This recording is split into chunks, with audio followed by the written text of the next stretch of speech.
Unmatched is famous for having an extensive roster of playable characters, but with so many matchups available, it is extremely difficult to play them all. In this series, we will be analyzing a variety of matchups in detail and hopefully discover some hidden gems. Join me as we explore the latest matchup of the month.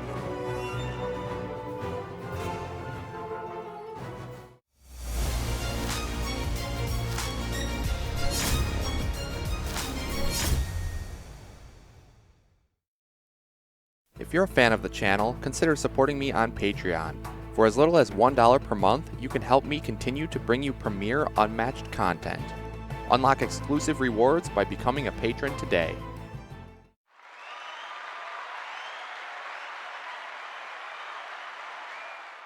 What's up guys, Zero Skater here, and we are back for another matchup of the month, this time featuring Black Widow versus the Genie. Now, these are two of my all-time favorite characters, hands down, so I cannot wait to see what happens, and I have played this matchup before, and it seems like it could definitely go either way. So, they're both very tricky fighters who are all about their schemes. So I guess this is going to be the battle of the power schemes here, because Genie has his 3 wishes, Black Widow has all of her missions. We're going to see which one comes out on top, but I cannot wait to get into it. But if you missed the last episode, that was Winter Soldier versus Daredevil, which seems like it might be a bit of a snooze fest because both of those characters can go infinite, but it was actually really entertaining, and I was surprised how fun and explosive it was. So definitely go check it out if you missed it, but I can't wait to get into this one. But before we do, as always guys, be sure to attack the like button if you enjoy the video, and subscribe for more Unmatched content. And with that said, let's not wait any longer. We'll check out Black Widow versus the Genie. Alright, so here we are on Vorpal board, as always, talking about our first fighter being Black Widow. So Black Widow is one of the newer fighters to come out of the King and Country set, which is my favorite Marvel set by far, and it is one of my favorites because Black Widow is in it, and she is just so cool. So, let's talk about Black Widow. She is a ranged fighter with 13 starting health. That's pretty low starting health, but she has Maria Hill as her sidekick, who is another ranged fighter with 6 health.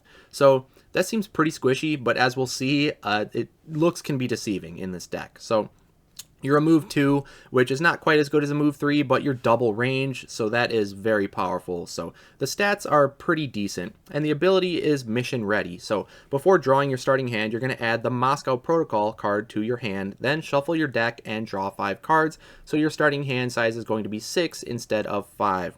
So it is important to note that that extra card in hand is also an extra card in deck. So you kind of have a 31 card deck, but the 1 card starts in your hand, so you start with the standard deck size of 30 like everybody else. But let's take a look. The Moscow Protocol is a scheme for Black Widow, and it is a mission. So what are missions? Well, they are schemes that you have to meet the condition of the mission in order to even play them. So you are not able to play these as passes even, when the condition is not met. You have to fulfill that condition in order to even play it out of your hand.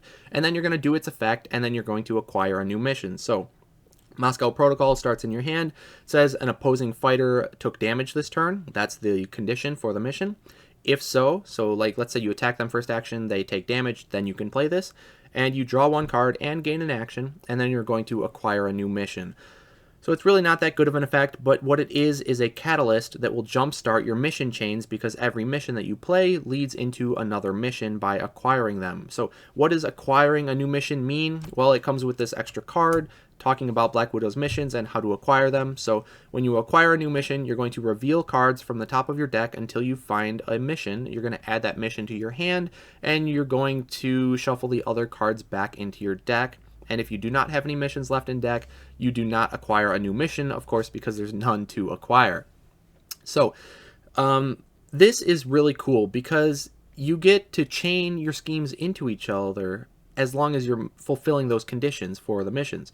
But your opponent gets to know which mission you find next, so then they can play around whatever that mission is. Also, there is a big downside to revealing the cards from your deck, because if you go run through a lot of your deck, then your opponent gets some knowledge about what you might have in hand. Like, let's say you reveal all your feints in deck, well then the opponent knows you no longer have any feints in hand, at least at the current moment, so if they're trying to pull off a certain effect, they can make sure to do it right then and there. So It can be a huge detriment depending on how many cards are revealed from the deck and what is revealed. I find that most often, in the early game at least, it's not that big of a deal, but as you get towards the later game, it can really give away some crucial information to the opponent that you do not want as Black Widow. So it feels kind of bad having to reveal those cards, but it is what it is. It's the price you pay for having schemes that chain into each other, right? So let's take a look at the other missions, because these are the most important parts of the deck, right? So Madripoor Sanction. This mission is that Black Widow is in an opponent's starting space. So you got to get over to the opposing side and stand in that space, play this mission, and then you deal 2 damage to each of that opponent's fighters, and you acquire a new mission. So that's massive. This is not situational based on the zones or anything like that. You're just going to deal 2 auto damage to all of your opponent's fighters, which is massive, right? It's going to clear away all the annoying 1 health sidekicks from somebody like Robin Hood or Wukong, even 2 health sidekicks from people like Yanenga, or even against standard, beefy sidekicks, you're going to deal 2 to the sidekick, 2 to the hero. That's a lot of value. So this card is incredibly strong. You just got to get into your opponent's starting space in order to use it. And then, of course, you acquire a new mission. So let's see, the next one is the Kinshasa Directive. This card is absolutely insane. This is probably the card you want to mulligan for every game, because the mission condition is that Black Widow is in your own starting space, which you start the game in that space. So this is great. You can use it right away. And you choose an opponent, and they discard 2 cards, and then, of course, you acquire a new mission. So the best thing about this card is it sets you up so well on the tempo, because first action, let's say you start with 6 cards in hand, you play this, you find a new mission, so it makes up for the mission you played, so you stay at 6. Your opponent has to discard 2, so they're down to 3. And if you're playing tourney rules with mulligan, right, like if they kept their hand, it's probably because they have some good cards in it. So if you play this right away before they have a chance to maneuver and draw any more cards, well, now you probably are discarding better quality cards out of your opponent's hand. So not only that, but you're going to play this, you're going to stay at 6, they go down to 3, then you can maneuver up to 7. So you've taken your first turn without having to boost or overdraw, and your opponent is starting at 3 cards to your 7. So even if they double maneuver up to 5, you can maneuver, and then you can boost with, let's say, the Moscow Protocol, which was in your starting hand, catch them pretty much no matter what, because all the missions are a 4 boost value, which is huge for chasing people and getting the correct board, coverage. So you get to maneuver and boost with this, you're at 7 to their 5, and you're attacking them. And so you just have such a strong opening tempo game if you can play this card as your first action of the first turn. So it's really, really good. And it prevents you from having to, again, boost or overdraw, because what this extra card in hand does is it makes it a little awkward for your first turn, because a lot of times you want to double maneuver first turn to go up to 7, but if you're Black Widow, you're going to have to discard. And even though this is a free card, right, it's extra because, like I said, there's 31 in deck total, and this one starts in your hand, so it is actually free. You could just ditch it and no harm, no foul. But it still feels bad, right? Because you're still losing a little bit of value that you could have gotten otherwise. So having this to start with is incredible. Next one is going to be the Forensic Agenda. Now, I may be mispronouncing these, so cut me some slack. But anyways, the mission is that Black Widow is adjacent to the opposing hero. And if so, you're going to deal 2 damage to each opposing fighter in Black Widow's zone, and then, of course, acquire a new mission. So it's kind of like Never Leave the Path from Little Red's deck, although you have to be adjacent to the opposing hero in order to play this, but then it will deal 2 to every opponent in the zone, which is really good. So that makes up to 4 auto damage between this and Madripoor. That's really, really strong schemes right there. And last, but certainly not least, is the Budapest Gambit. Now, this mission is you have 2 or fewer other cards in your hand, so that means you have 3 cards in hand, you play this, you have 2 others, and you get the effect, which is drawing 5 cards. Then each opponent has to discard 1 random card, and then, of course, you acquire a new mission. So this is my favorite mission by far. It is the most impactful mission you will ever see. It's ridiculous, because let's say you and your opponent are battling back and forth, right? Trading blows. You both get to a low hand count.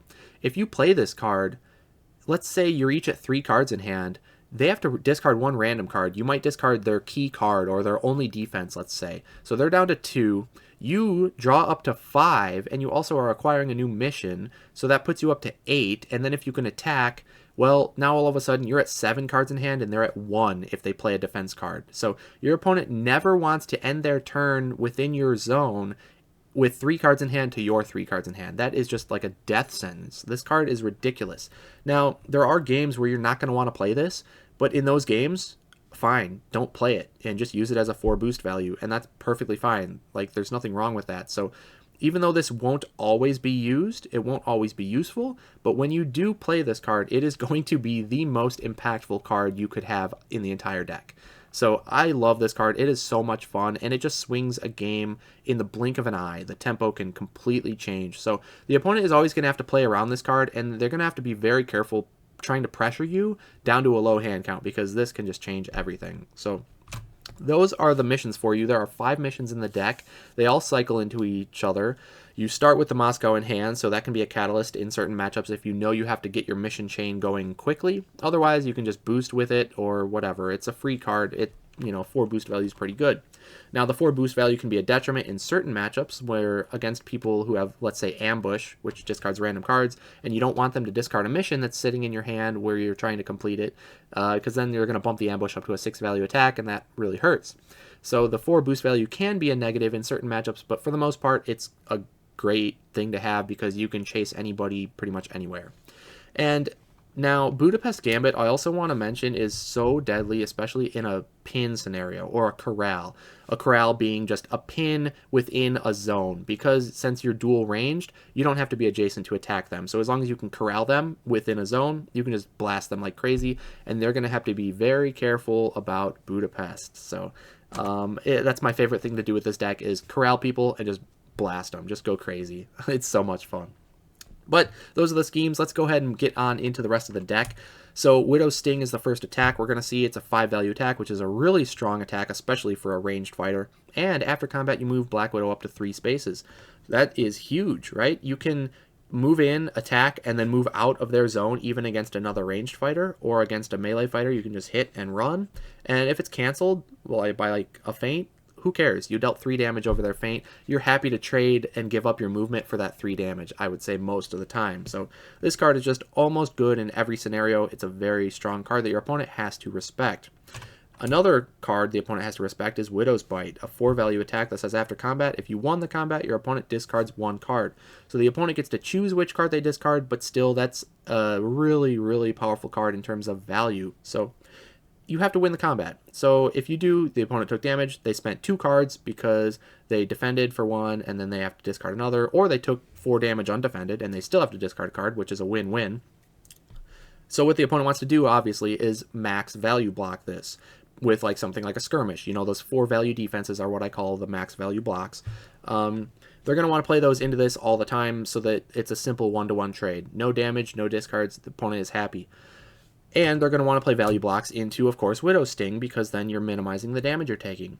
But that's where the next card comes in, being Fake Out. So this card, the existence of this card is much more threatening than the card itself, but it's massive. So it's a 1 value any attack, so Maria can use it as well. And it says after combat, if you lost the combat, you draw 1 card and gain 1 action.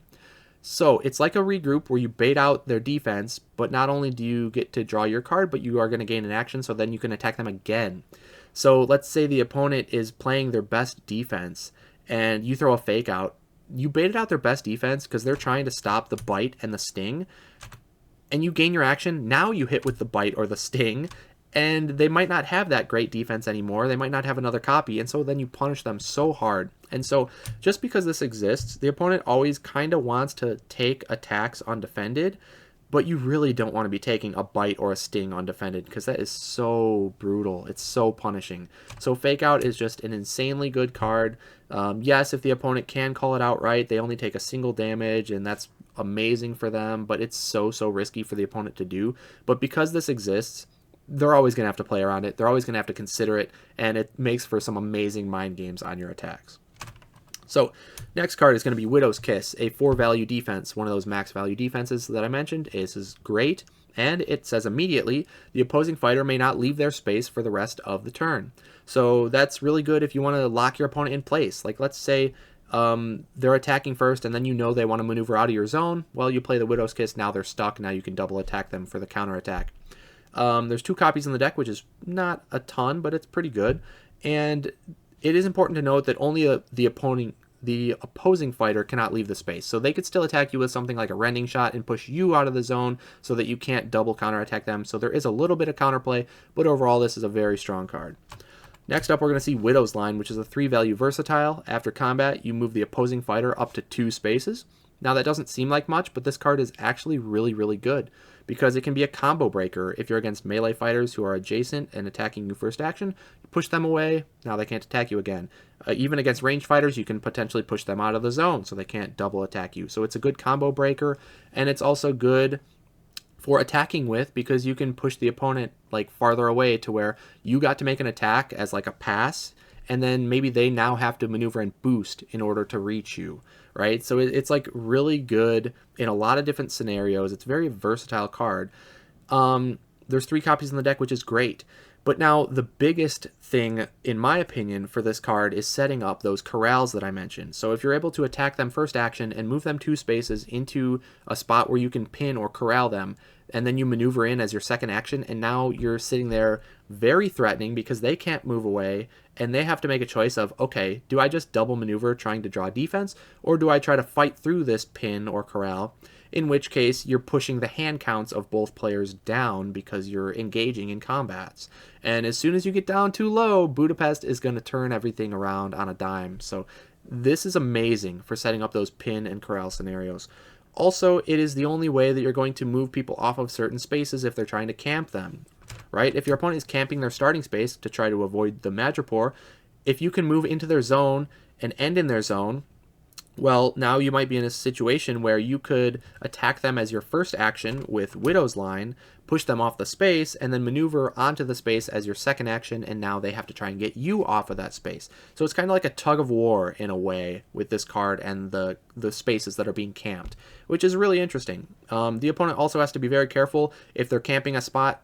If they want to attack you as their second action, you might just defend with a Widow's Line and push them off, and then you can maneuver onto that spot as your first action and then play your mission. So the opponent always has to respect this card and think about the possibility if they're trying to camp spaces. And even if they are trying to camp, like I said, you can end in the same zone purposefully, and if they refuse to move out of the zone, then you can attack with this first action and then go onto the space. So really important card, helps out in a lot of different scenarios.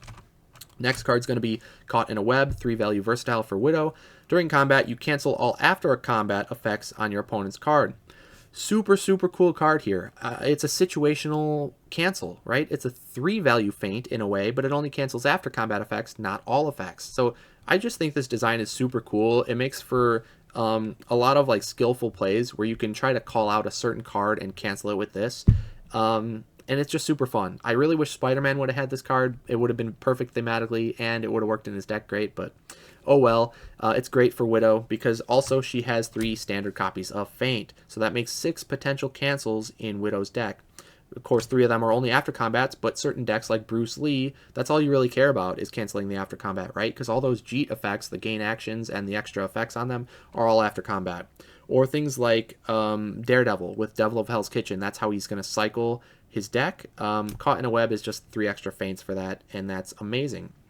So it really is matchup dependent how useful this card is, but the fact that you have this on top of your standard 3 feints is just really, really good, and it's a fun card to play around, in my opinion, from both sides, because even somebody like Little Red, who you traditionally expect to have a lot of really strong after combat effects, like Big Mouth and Once Upon a Time to deal auto damage, well, she also has during combat effects like Stones in the Belly, which are really strong, which this cannot cancel, or something like a Momentous Shift this cannot cancel. So there are mind games and ways to play around this from the opponent, but really neat card in general.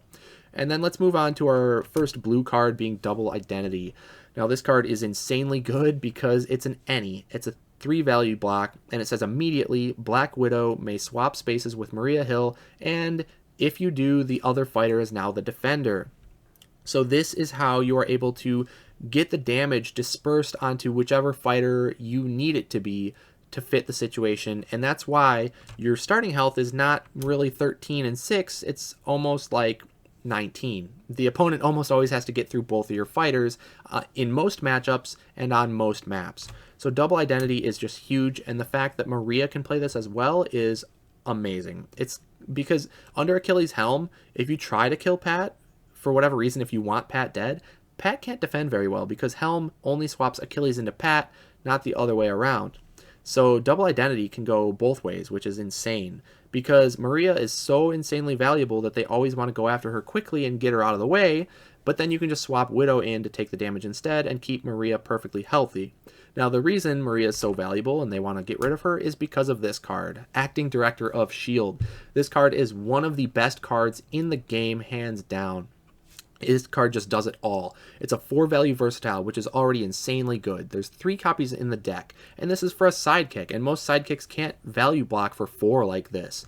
Not only that, but after combat, you move each of your fighters, so Widow and Maria, up to 3 spaces. They can move through opposing fighters, which is great for setting up those corral scenarios or pins. And not only that, but you get to shuffle one of your schemes from your discard pile back into your deck. That is just an absurd effect on this card. It's so crazy because, again, these schemes are very, very strong. So not only are you adding a card to your deck, which is helping you out in fatigue because now you have a bigger deck size, that card you added to your deck could be a pass, and it can be insane value depending on which one it is. I say it can be a pass because if you have no more missions left in your deck, then you don't acquire a new mission. So normally you're chaining into each other, so it's kind of like drawing a card whenever you play it. But if you've got them all and it's late game, you can play this as a discard 2 pass, which is crazy, or a deal 2 auto damage pass, which in that situation, if you're talking fatigue math, is almost like a double pass because every time you maneuver in fatigue, you're taking 2 damage, and if you both make it to fatigue, the pass saves you a maneuver, which means you're healing 2, and Madripoor is dealing 2 to the opponent, which is another maneuver that the opponent cannot take. So again, it's like a double pass in a way. And being able to shuffle a card into your deck that is a double pass is almost like adding 3 cards to the deck in the fatigue math. So Acting Director, absolutely insane. Remember when I said turn 1, you probably have to either boost or overdraw because you start with 6 in hand. Well, you don't feel so bad boosting with this card if you then get to shuffle it back into your deck when you play Acting Director. So it puts Acting Director online right away if you boost with this card, and that's not bad because it gives you more deck size. Really, really good. This card is absolutely insane. Makes the opponent want to go right for Maria and kill her quickly, but this last card, Life Model Decoy, makes that pretty dang difficult. Because this is a 0 value block. It says after combat, if Maria Hill was defeated, place her adjacent to Black Widow, and if you do, set Maria's health to 3. So, wow, that is just crazy, right? It's a revive card for your sidekick, and you set your health to 3. So you can even net health at certain times. Like, let's say the opponent deals you 4 damage, so Maria is at 2. Now you play Life Model Decoy into their 3 value attack, you go back up to 3 health. That's crazy. Now, if she's at 2 or less, they could offensive feint to cancel this because it's an after combat. And so it makes for some really cool mind games and tricky plays the opponent can do to try to cancel this card and kill her over it. But if you throw a feint as the opponent on offense expecting this and it's a double identity, you feel kind of bad because you wasted your feint and you dealt no damage and Maria's still living. And if Maria's at 2 health, you might want to throw a 6, right? If you have it, to lethal her over the top of an Acting Director. But of course, if you throw a 6 into a Life Model Decoy, you feel absolutely miserable about that. So it's really hard to kill Maria. She is so dang tanky. The fact that you can put Black Widow in the way to protect Maria, and then vice versa, again, just really lets you maximize the efficiency of your overall health pool of 19. Could be even more if you get some healing, essentially, off the Life Model Decoys. So that's the biggest thing, is Black Widow can play a really mean value game with all that health and all these missions being able to be used as passes, and Acting Director adding extra cards to your deck. She can play a mean fatigue game, but also she can play a mean aggressive game because you have things like Fake Out and Widow's Bite to knock your opponent's defenses out, and you have the ever-looming threat of Budapest to just completely annihilate your opponent out of nowhere. So there's a lot of versatility in this deck. She can play aggro, she can play value. She doesn't have the best defenses overall. If your opponent has a lot of card draw and aggressive pressure and big values themselves, it can be kind of annoying. So like Sinbad can be a problem on a smaller map where he can just run around Maria and still just keep attacking Black Widow. You have your extra cancels for the after combats of the voyages, but that doesn't mean you get to cancel the voyage values like the feint does. So when you're constantly be getting pressured with big attacks, you can crumble. But overall, she's so much fun, and the versatility is really what I love so much about this deck. And there's so many cool things to think about, like, man, do I use my missions now to dig for more so I can try to cycle the good ones faster? Because if you can use them early, they're not passes, but you can cycle the good quality cards with Acting Director. Or do I wait and I try to make it so that these cards are passes and maybe try and wait on the Acting Directors, but then that can be kind of difficult. And if you are forced to play these to keep Maria alive so that you can play more Acting Directors, you might just be shuffling stuff like Moscow, which is not only like a bad card in fatigue, but it's like then you have to wait even longer for your missions to become passes again, because now you have another mission in your deck that you would dig out if you play one. So like, it's really just interesting. There's a lot of decisions to make, but the versatility and all those fun options are why I love this character so much. So I hope that was a good rundown. It was a little long, but I had to talk about all the missions, which are so unique and so impactful. So each one kind of took up a lot, and there's a lot of unique cards in this deck because of all those. But anyways, that's going to be it for Black Widow. Let's talk about our next fighter. Again, one of my favorite all-time fighters being the Genie. Hello and welcome to another episode of How Many Times Can Chad Say the Word And let's hop right into it. Today I will be going over the Genie. I am very excited to go over him. He's very exciting but very difficult to play. But I had a blast with these games, and let's go ahead and just kind of talk about what he does, starting off with his ability card. So we see here that the Genie is ranged. We see that he has 16 health, not too shabby.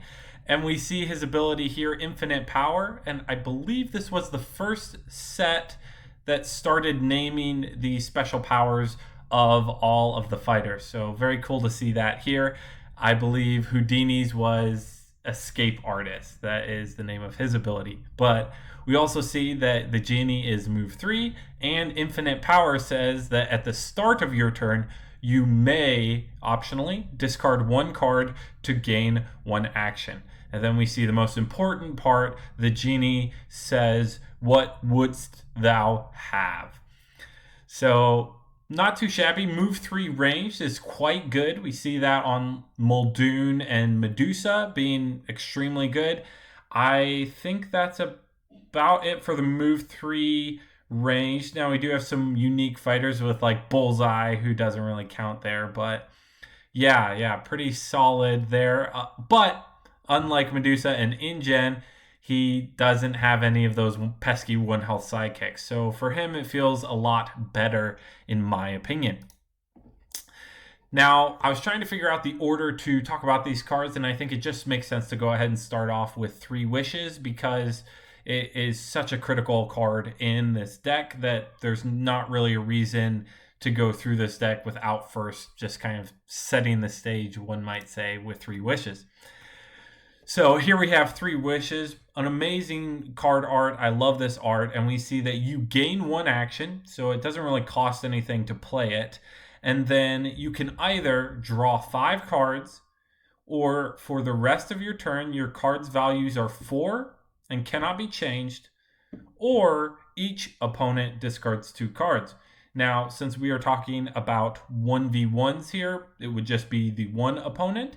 So either your opponent can discard 2 cards, the values of your cards are 4 for the rest of your turn, or you can draw 5 cards. Now, we can kind of talk about which effect here is most critical, but I think all of these effects are important, and it changes per matchup. But oftentimes, I think I find myself either using all 3 of them for discard, or 2 of them for discard and 1 of them for drawing, or I find a combination of like drawing and then setting my values to 4. It really depends on the opponent and like how often me setting my values to 4 can guarantee damage for me. If it can guarantee damage for me, then I think you'll see that a lot. If it can't, then the other 2 options are generally preferred.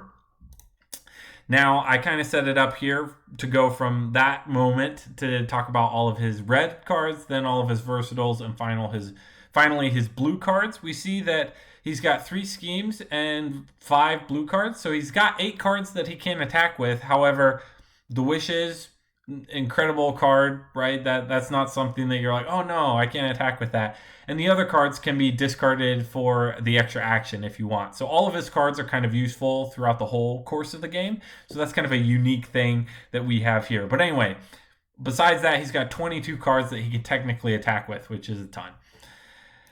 Next card, we have I Am Freed. We see that it's a 3 value base, so it would be 4 value if you use 3 wishes, and you place Genie in any empty space, and then you deal 1 damage to each adjacent fighter.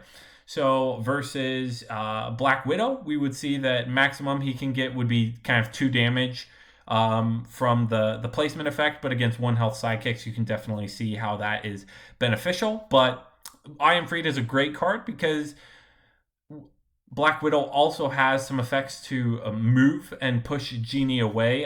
Widow's Line, I believe, is the name of the card, where she can move the opposing fighter up to 2 spaces. And so I Am Freed is great if, say, you got 2 actions, you discard a card to get a 3-action turn, you maneuver, first action, attack with I Am Freed, Black Widow pushes you out of her zone, you're able to hop in next to her adjacent, deal a damage, and then maybe get one of your other effects to trigger, especially one that kind of wants to be adjacent. So this is a very solid card. In most matchups, you will always see this played rather than discarded for the action. Next card we have up is Your Wish is My Command. After combat, if you won the combat, you may discard 2 cards to gain an action.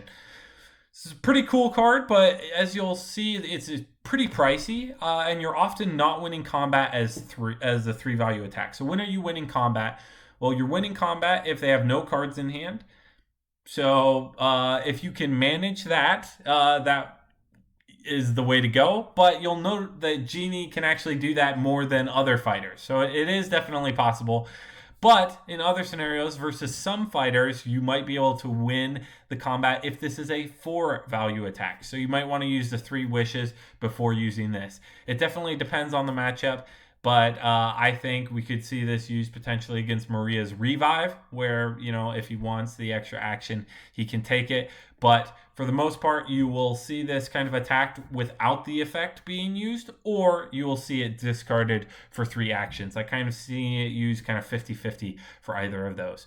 Or you'll see it as a discard for your next red value attack, which is Imprisoned Wrath. Great card. It's the foil card in Genie's set. It looks amazing. All those gold little lines are foil. Pretty cool. And after combat, you may discard 2 cards to deal 2 damage to an adjacent opposing fighter. So pretty solid, as we saw with I Am Freed. That allows you to hop adjacent to an opposing fighter if you so desire. And then Imprisoned Wrath would kind of let you then capitalize on that adjacency. So very cool card.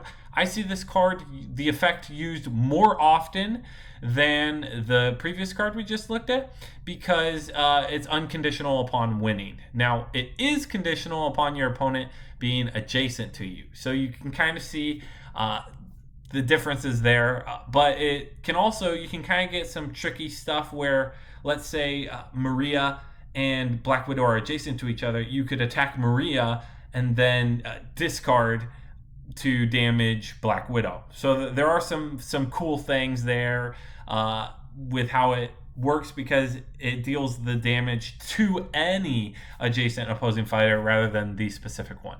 So cool card. I generally see the effect used more than the other one, but it's also just an attack to whittle down your opponent's health. Here we see just his only 4 value attack base, so you don't get any extra benefit when you use 3 wishes on this, but it's a pretty solid card. Great into Feint. And then we see if you lost the combat, deal 1 damage to an adjacent opposing fighter. Another auto damage that we see there. But that's great against sidekicks. I think in most scenarios against 1 health sidekicks, this will always kill them, which is really solid, assuming you are adjacent to them. But if not, it's just a solid 4 value attack. It will do 1 damage to Black Widow a lot of the time. She only has 2 4 blocks, so you can kind of just count up your damage from there. This is kind of one of the only ways you can really count up a damage. And again, if you are adjacent to Widow, this would always be 1 damage. So Genie is all about counting his damage and trying to figure out exactly how to kill his opponent. And so being able to guarantee a damage with this card is huge. Great card. Next, we see Wishing for More Wishes. It's a fun card. It's a versatile 3. It is your highest value block, ignoring Back in the Lamp, but I'll talk about this for a second. It's your highest printed value defense, and you see your opponent draws 1 card and you draw 3 cards. So the draw 3 is incredibly good, especially if you're trying to keep the pressure up on your opponent. The opponent drawing 1 kind of stinks, but it helps you kind of even out that fatigue clock. But sometimes you really wish like you would just draw 2 cards and they would draw none, assuming they might luck into a defense. But it's a very solid card, but you will often only see, I think, max 2 used in the game, unless the Genie is just going incredibly aggro and using a bunch of discard effects. I think most of the time he will fatigue out unless he just kind of uses 2 of them, oftentimes just the 1. But you want to land this into feint a lot of the time if you can, but sometimes you'd prefer the card draw. So great card. It's all about Genie playing around those card counts because he wants your opponent to end at 4 cards so that he can just spend 2 wishes to go ahead and clear your opponent's hand. So if this card draw would give your opponent that 5th card, you might hesitate to play it. Next, we see feint. Pretty straightforward. It can be a 4 value feint when you use 3 wishes. 1 value boost. Generally, you will use this to attack, especially against Maria, but you will see this used to discard for an action every now and again. Death. This is another point of auto damage.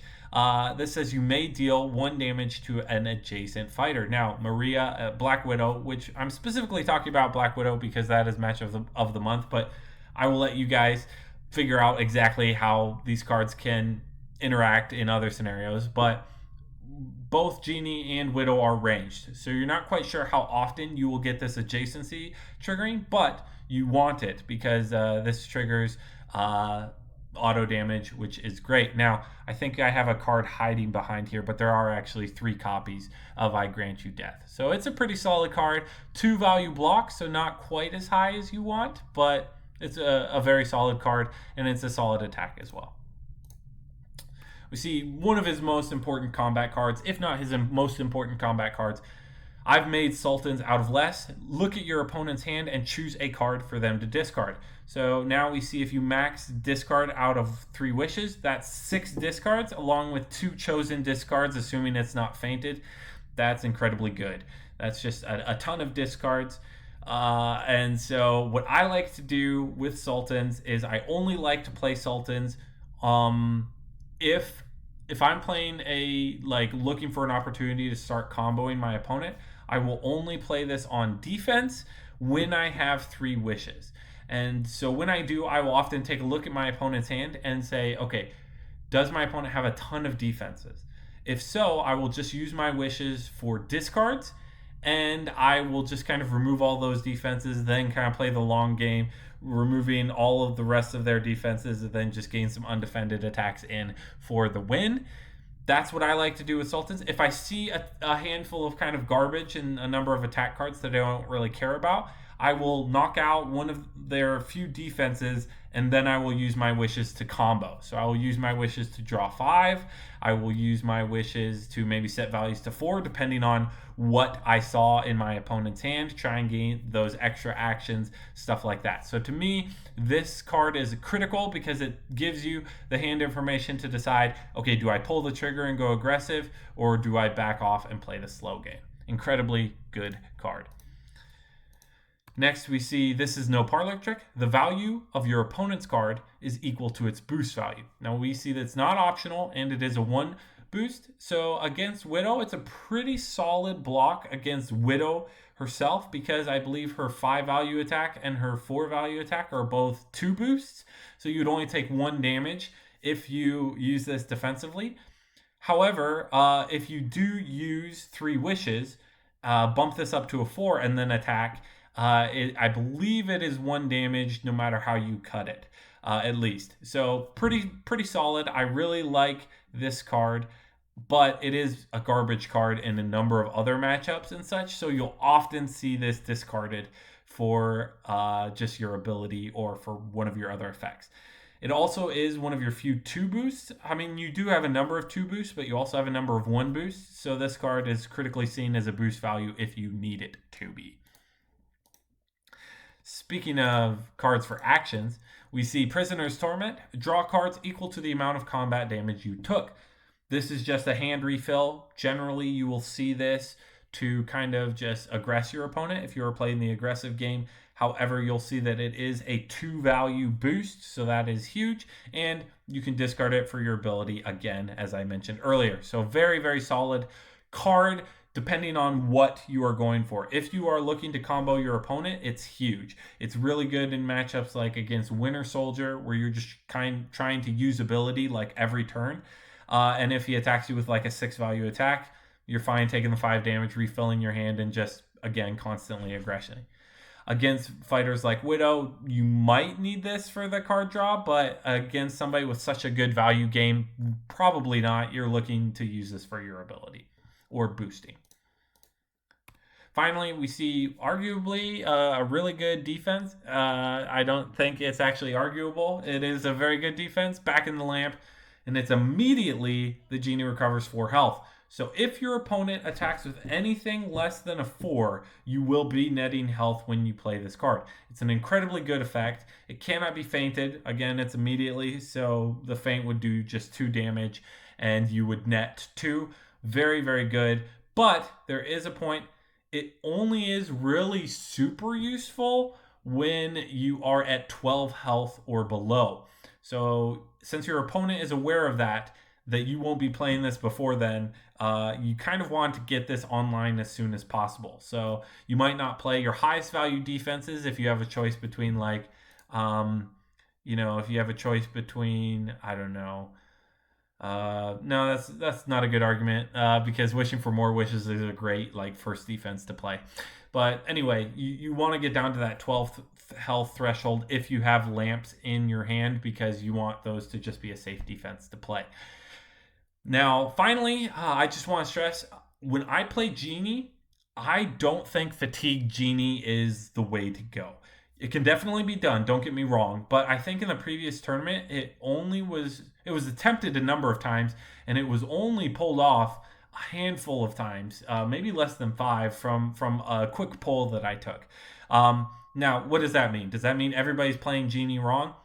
Actually, it could be. Genie is extremely hard to play because all of your cards can be spent to fuel other cards or for your third action, and sometimes you don't know what the opponent has in hand, and you've just got to make those calls of, I think I'm going to go in here, and sometimes it works and sometimes it doesn't. Sometimes you're like, okay, I'm going to draw 5 cards to fuel up my hand and hope to draw another wishes so that I can use it to discard my opponent's hand and then kind of go off from there. And then you don't draw the wishes, and now you've just drawn 5 cards. Incredibly hard to play, but Fatigue Genie, and what I mean by Fatigue Genie is using all wishes for discard, using your 2 Sultans for 2 more discards. I just don't think that works most of the time. I think Genie is meant to aggress the opponent, but I do want to say that you always want the threat of Fatigue Genie online until you choose to go aggressive. So what I mean is, out of the gate, you generally don't just want to go aggressive unless you have an incredible starting hand that is set up for that. But even then, I think you definitely don't want to pull the trigger too early, because then your opponent can just run away, play the fatigue game, and you will peter out and not really win. So you definitely want to keep that option online, but I definitely think that most of the time you should wait until you can play Sultans and then make your decision. Are you able to discard a lot of their good defenses and then kind of play the slow Fatigue Genie play? Or if you don't see that, then you have to capitalize and then start going aggressive. If you are just kind of playing wishes and you hit good stuff, great. If you play wishes and they discard their garbage, I think it's kind of a wasted wishes. So you really got to pull the trigger at the right time. Finally, just to comment on that, if you are playing Fatigue Genie and you're looking for a full hand discard at 6 cards, let's assume that the opposing fighter ended in your zone with 6 cards and you happen to have 7 cards in hand. You'd probably have 6 if we're honest. The reason the opposing fighter would end in your zone is because they attacked you. So assuming you have 6 cards, you discard 1 card for an action, that's down to 5. Then you play wishes, wishes, wishes to go ahead and discard. Now you only have 2 cards left. So ideally that would be like a wishing for more wishes, or some other way to draw cards. But even then, if you attack with wishing for more wishes, your opponent could draw maybe a really good defense to kind of get out of that situation. So obviously that you could have defended with card draw, right? But if your opponent is playing really smart, you're not going to get an opportunity to fully wish their hand away and then also capitalize for like a ton of damage. So you to me, that's never the goal ultimately.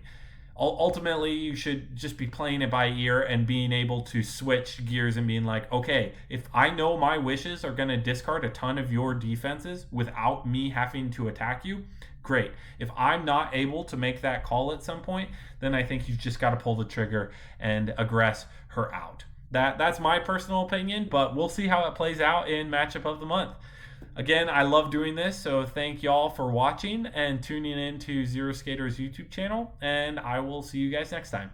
All right, so I do want to talk about a few key interactions that we're going to be looking out before we get into the games. So the first one, it's kind of a funny one, is going to be a scheme versus scheme here. We have Genie with 3 wishes, and if Genie wants to make Black Widow discard cards, well, he may be just walking into a free Budapest, depending on how many cards he discards and what Black Widow has remaining in hand, right? So if Genie plays the triple wish turn and Widow has 7 cards in hand, probably she wants to, keep a defense in hand, depending on her health total and whatnot. But if you have no hope otherwise, like maybe you're okay taking a big chunk of damage as long as you hold on to Budapest as your final card. So when Genie comes in to attack you, he hits you for damage, but then you get to flip the switch, play the Budapest, draw up your 5, randomly discard one of his, so he doesn't have that many cards in hand remaining after that wish combo.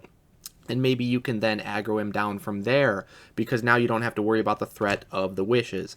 Of course, the problem is that if you wish combos you might just be dead, but there might be a funny situation where he doesn't kill you with it, he only weakens you, and then you can flip the Budapest on him and maybe end up winning the game from there.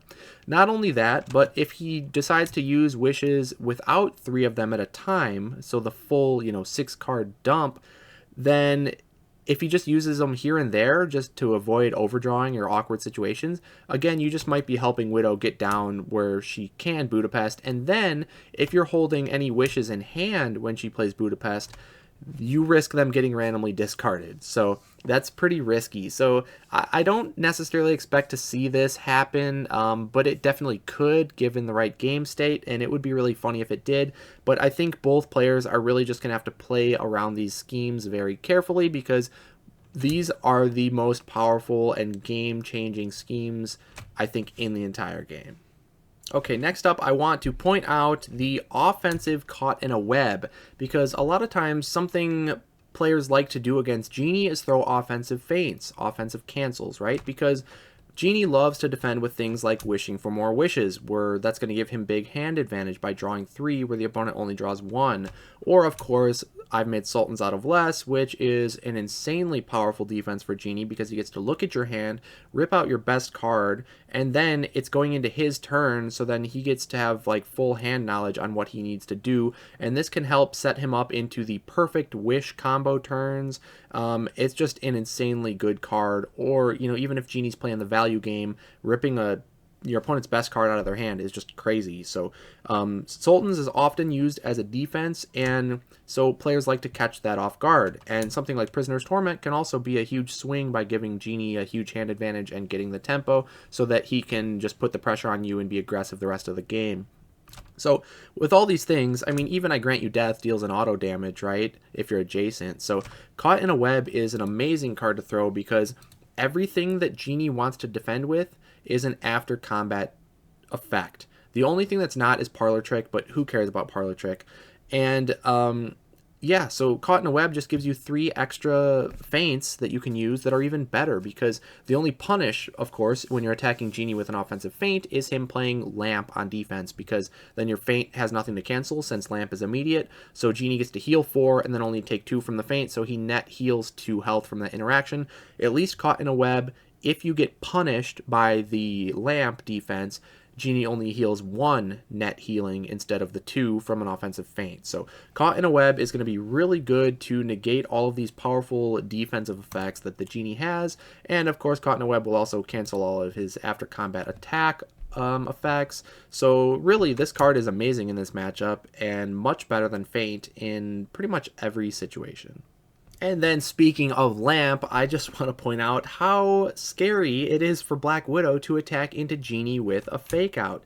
Because Fake Out's a great card, it's an amazing bait. But if you Fake Out into Lamp, then you're giving Genie 3 net healing, which is horrible. You definitely do not want to give Genie plus 3 health. That's just insane. So yeah, Fake Out can be good in most matchups. It's really good for knocking out defense, but if Genie's not defending with Lamp, then what else is he defending with, right? It's either going to like deal you auto damage if you're adjacent with I Grant You Death. It's going to draw Genie 3 cards with Wishing for More Wishes, and sure, you knocked one of those out, which is technically Genie's highest value block, being a 3. And yeah, you get to draw 2 cards, you still get an action, so I guess that's okay. But it could be Sultans too, right? And then you're attacking into a Sultans is never good unless you're canceling it, of course. So Fake Out is just really risky to play in this matchup just because Lamp, I don't think you can risk giving Genie that 3 net healing. And next up, I want to talk about Widow's Bite. So this card is really, really good into Genie because his best block option, believe it or not, is Parlor Trick, because Parlor Trick can actually full block the Widow's Bite by setting its value to a 1. But of course, Parlor Trick is not very good in general because you're likely taking damage against everything else. If it's Maria attacking, you definitely don't want to play this because you could be taking still 2 damage and giving her the Acting Director effect, which is not good. If it's Widow's 5, this is decent into the 5, I guess, because then you're only taking 1 damage, but then she still does get to get out of the zone, so Parlor Trick actually looking like a pretty decent defense, I guess, against Widow specifically, but that's pretty much all you got, because otherwise Widow's Bite is going to hurt, because best you could do, you could feint and take 2 damage and avoid the discard, or you can play Lamp and take essentially no damage because you heal 4, take 4, but then Widow still won the combat, so you are still discarding a card. So you take no damage and discard a card, or you don't discard and you take 2. Otherwise, you play the Parlor Trick on defense and you hope that that works out. So it's really funny that Parlor Trick is almost like your best defense against Black Widow here in the matchup. Not great against Maria, but good against Widow. And otherwise, Feint and Lamp are your best options, but either of which I think Black Widow is relatively happy with. And just because Genie's blocks are all low value, his highest printed value is, again, the 3, being Wishing for More Wishes. And yeah, you get to draw 3, but then you'd still take a damage and have to discard one of those 3 that you drew. Now, Genie is going to have to be really careful about Widow's Bite in general, too, when he's at like a medium-sized hand count, because let's say, hypothetically, you've been waiting for your wish combo, you finally draw all 3 of your wishes, but Widow's trying to put some pressure on you because she knows the combo's coming soon and she's got no other choice, right? So she's being aggressive, putting on the pressure. You're relying on defending with whatever you're drawing, so you're kind of, struggling a little bit for hand advantage because you don't want to pop your wishes to draw. And if you get down to a scenario where you only have 4 cards in hand, 1 being your only defense, let's say, and then 3 wishes, and they attack with Widow's Bite, well, if you defend it, then you're going to be forced to discard one of your wishes because you have no other cards in hand because those schemes are clogging up your hand. And that might seem like a far-fetched scenario, but it definitely, like, maybe it won't actually happen, but, like, the threat of that scenario coming into play might force you to play a little bit differently. I don't know. I think it's definitely a potential threat and something that Genie's going to have to look out for because Widow's Bite is a very good attack in the matchup. Okay, and the last interaction I want to point out is really an interesting one because I want to talk about Life Model Decoy for Maria. So we all know how important Maria is, but the problem is this card is very unreliable in the matchup because Genie can still kill Maria from many different health totals when she defends with this card. So let's look at Genie's options. If Maria is at 5 and she plays this card, well, for one, she probably wouldn't play this card from 5 because why would you? You're not going to die. But Genie can kill her from 5 by attacking with this, putting her down to 2, and then using the after combat if you're adjacent to ditch your 2 cards and finish her off. And because this is a blue card, Defender resolves first, of course, as we know, for after combat effects. So this will try to revive her. She's not dead yet. And then the attacker's after combat will go and finish her off. So this will kill from 5 health. I Am Freed can kill from 4 health. So you deal the 3, and then your after combat, you get to warp adjacent to her and deal 1, finishing her off. You can kill her from 3 health with I Grant You Death because you deal the 2 and then the 1 after combat. And you can kill her from 2 or 1 health with an offensive feint that will just hit right through the Life Model Decoy and cancel the effects. So 5, 4, 3, 2 health, 1 health, of course. So the only health total that Maria is absolutely safe at is 6. And that's, of course, considering Life Model Decoy. Now, you could defend with feints, you can defend with double identities, you can defend with acting directors, of course. But a lot of times, to get the most value out of Maria, you want to be using Life Model Decoy. And in this matchup, it's really just not very reliable. Because of all these cards. So you might have to take a risk at some point and just throw it out there and hope that it wasn't the perfect card Genie's attacking with. But if Genie's smart, maybe he will only attack with the card that fits Maria's current health total in order to play around this card. And that's just a really interesting interaction, and I hope that we get to see it in the matchup because I think it'd be really neat, and it's a very next level kind of thinking play for Genie to throw the perfect card for the health total, and I think it's really cool that he's able to do that. But yeah, this is definitely an interaction I would look out for. All right, so overall, I mean, there's a lot of very tricky little interactions in this matchup, so I expect it to be a really fun one and a very skill-testing matchup. I think either fighter is probably going to have to take some risks, and if you guys know me, I'm not big on taking risks, so this is going to be a very tricky matchup, but it'll be a lot of fun to try it out. I think Black Widow probably has to play the defensive game because the biggest threat that Genie has in this matchup is his ability to dump your entire hand and then hit you with like 2 or 3 4-value attacks. And normally that's very hard for Genie to do because he has to whittle you down to a low enough health total first before he tries to go for the combo. But with Black Widow only starting at 13 health, that's very squishy. So even if he deals 1 point of auto damage, which is very easy with all the auto in his deck, she's down to 12, and that is the traditional like lethal range for the full Genie combo. Now you can play around that if you're a smart opponent and make it so that you can't get lethaled from 12.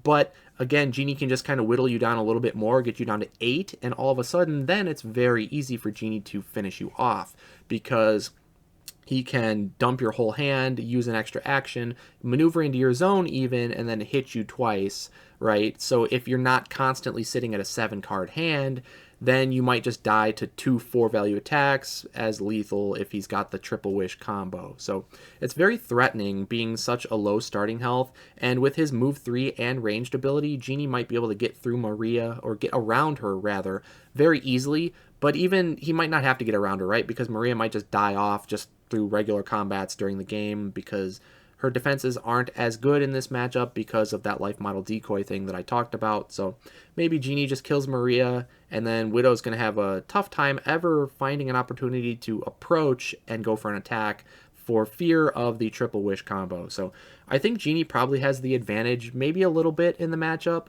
but I could definitely see it going either way because Black Widow is a monster in the value game. So if she plays really smart and well defensively, maybe Genie just gasses out and doesn't have enough to finish her because Black Widow can get all those extra cards into deck with the acting directors. So yeah, I don't know. It's a really interesting one. There's a lot of niche interactions that we might see, so I'm hoping it's going to be a very interesting one, and I can't wait to see what happens. So let's jump on over and check out Black Widow versus the Genie.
Check, check. Okay, we finally have audio. Dang. Okay. All right. All right.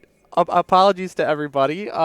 We started the game, and not too much has happened so far, but maybe I should do a re-intro. Welcome, everybody, to Matchup of the Month for July. This is Black Widow and Genie, and it's an interesting matchup.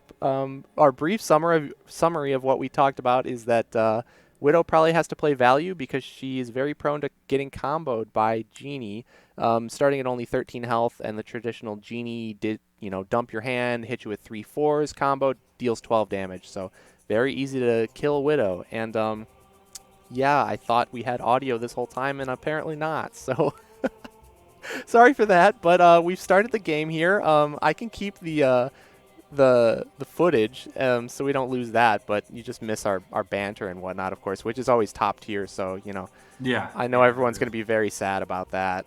Yeah. Sorry, everyone. But anyways, we were just talking about here how I could have just died on like turn 3 because I almost attacked instead of maneuvering here, and I'm very glad I maneuvered away. And now Chad is in a very tough spot because I revealed basically my whole deck off of that mission, and now he's yeah, look at this. And so he's debating. That is particularly why he would have died, because I would have known he had no cancels, which is Yeah, huge. which is huge. So then it's like a freed to move in and then just blast me, and would not have been a good time. So I'm glad I maneuvered away, and now Chad's in a tough spot trying to figure out if he should kill Maria or not.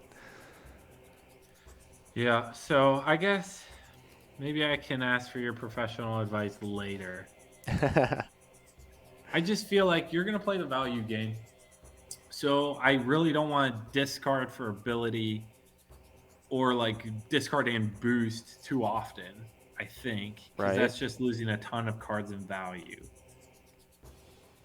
So I generally don't think I want to do that. But I just want to threaten your I hand count always. yeah, but any little bit of damage you can land, right, is permanent. I have no healing, and it gets me closer and closer to combo range. Like, yeah, 1 damage gets me to 12, but like the 12 damage combo is really hard to actually land. But an 8 damage combo is very easy because you can maneuver first, then dump their hand, and then hit twice with 2/4s, which is way easier. So, That's fair. Yeah, I think I will take ability. mm-hmm. So we'll do that. Let me think. Then first action, I'll maneuver. So do I approach Widow and try and just pressure you? I think that might be smart. I'll boost with this. Yep. Wow, that really, if nothing, like that screams, I don't care about Maria because it's so good to attack Maria with, right? Over the Yeah, revive or into the 4 so I don't get the it's shuffle. true. All right, so this is 2 of 3. Yeah? Mm-hmm. It's going to be a freed. I bet you it's going to be a freed, man. I know it. Oh, man. I hate this. I guess it's a matter of like where do I want you to be? Like if I swap, then you just get closer to center. Otherwise, like you're gonna go over here and then you're much farther so I can run this way. So I guess I will not swap.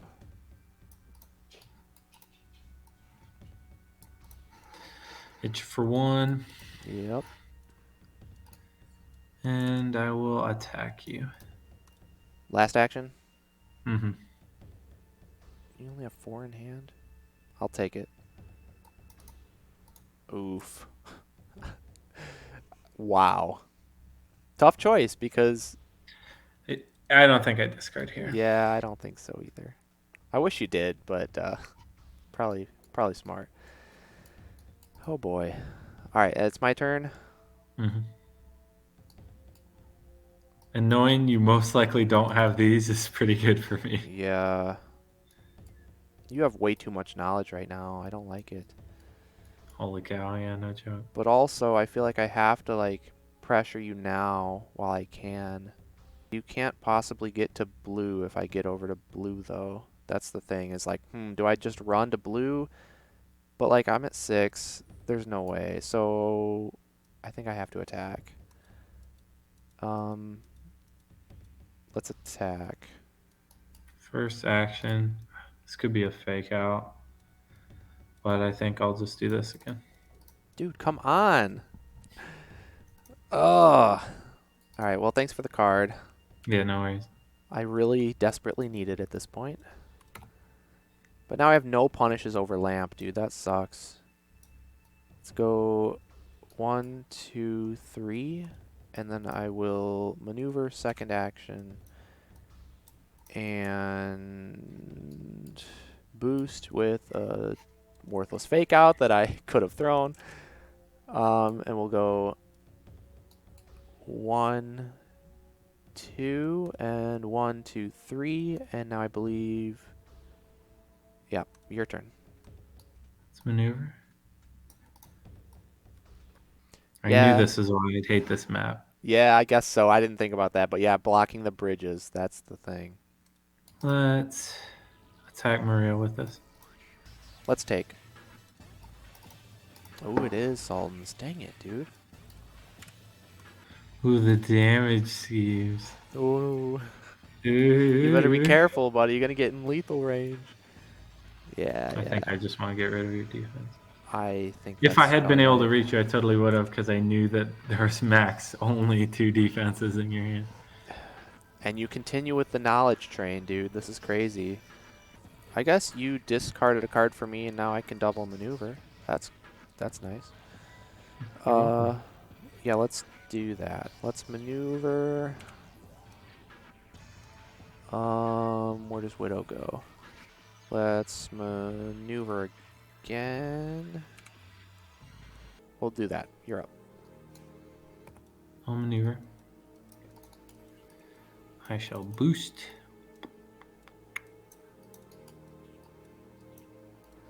I will attack you with this. I don't like adjacency. So let's push you there. Let's maneuver. Let's have Maria attack.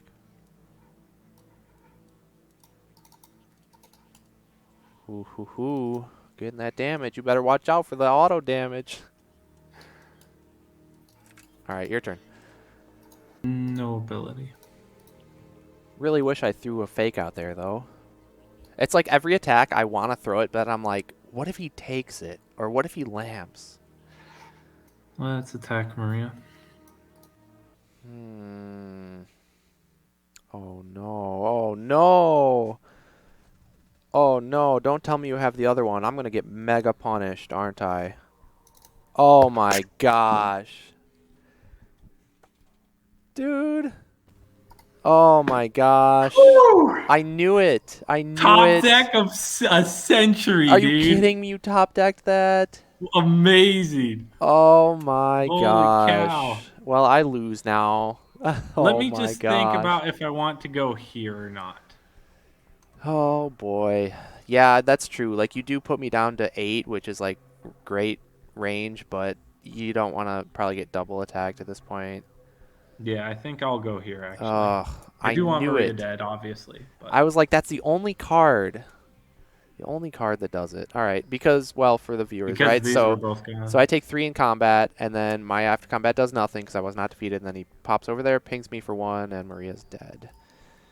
Yeah, exactly, because your Imprisoned Wrath was gone. Yep. So I was like, well, he's got to have literally the last copy of Freed, and you did. Well, you top decked it. Dang it. Do you remember in the last episode? I'm pretty sure this was in the Squirrel Girl episode when you were like, I'm sick and tired of everybody top decking everything they I need did, right at the yeah. right time when they need it. And here, now Here it's we your are. turn. So, karma. That's right. All right, my turn. Uh-huh. Okay. What do we do here? I think I will maneuver.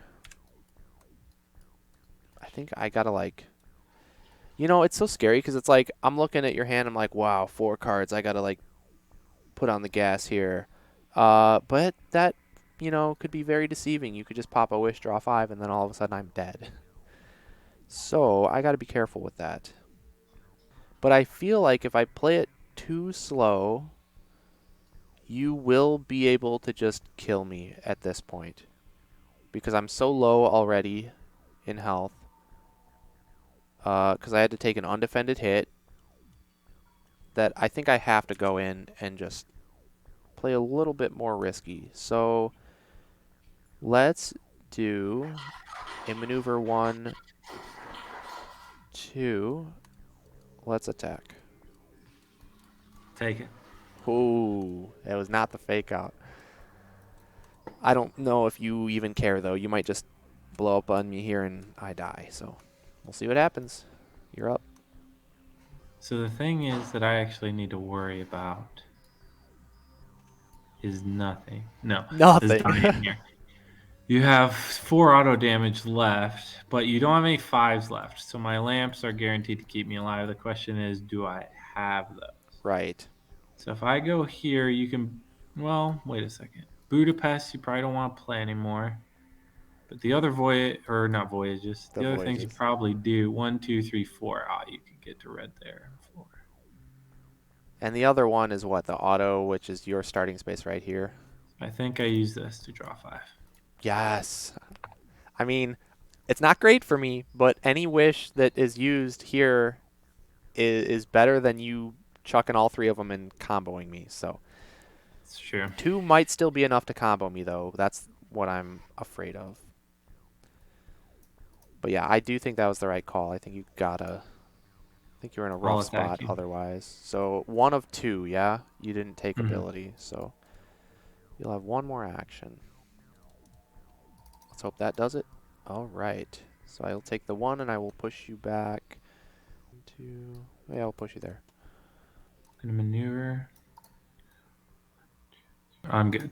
You're You're up. good there. Okay. Mm-hmm. Okay, I think I have to maneuver here. So I will do that. We will go. We're going to maneuver again. We're going to go 1, 2. You can go. Just trying to figure out my win con, which is always tricky as Genie. Yep. Genie is one of the hardest characters to play, that's for sure. Yeah. The problem is I got to make sure that I just don't die. Not that that's necessarily a danger, but it's something where if you get like a 4 off against something, like other than Other lamp, than Lamp, yep, then you're down then to lethal range to the you have it. schemes. Yep. Now that said, you didn't leave yourself in a space where you can capitalize on auto damage, so that's good for me. I wanted to, but I also want to keep my hand up You because I can't don't boost. want wish. You can't Yeah, boost, yeah. which is good for me. And Oh, sometimes this if you is want to be so risky. stupid. I want to do stuff, but I don't know if I have the strength to do it. So there's kind of a question of, do I play the value game and just use wishes to set values to 4, and can I find enough damage to kill you that way? It's one Hmm. question.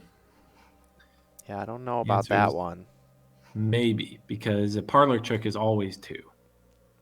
Okay, so that's 4, right? You It's have both 4. parlors left? Mm-hmm. Yeah, okay, so that's 4, but you got to find 4 more. You still have, Which is a well, lot to find. It's 2 4s that I have though. your 4s will So that's guarantee a 1, so so that's that's 6. 2. So then I gotta find the other ones. You have 1 death. There's 1, but you still got 1 more to go. Yeah, It and might be this is tough all while trying to live. while trying to And live. that's a lot Yep. of attacks, It right? is. That's like 1, 2, 3, 4, at least 4 attacks. Okay, I don't think I do. So I think I will not take. See, that's a tough call too. So hard, man. I just don't feel like I can use 2 cards every time that I come in here. Right, because 1 for ability, 1 to boost or whatever. I'll maneuver, Yeah. boost. That was why I was hesitating. Oh. And Hmm. I'll attack you with this. Do I take my ability?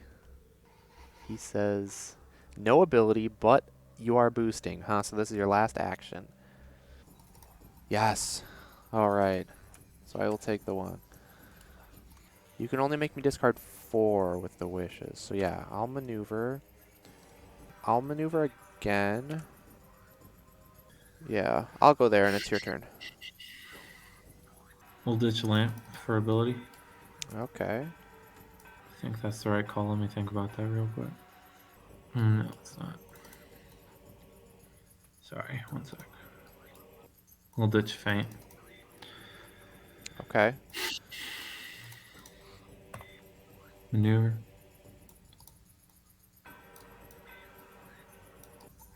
Attack you. 2 of 3. Mm-hmm. Let's do this. Yes! Yes. I actually was thinking it might be that. I'll attack you with this. Would you attack with a Sultan's? I'm going to take it.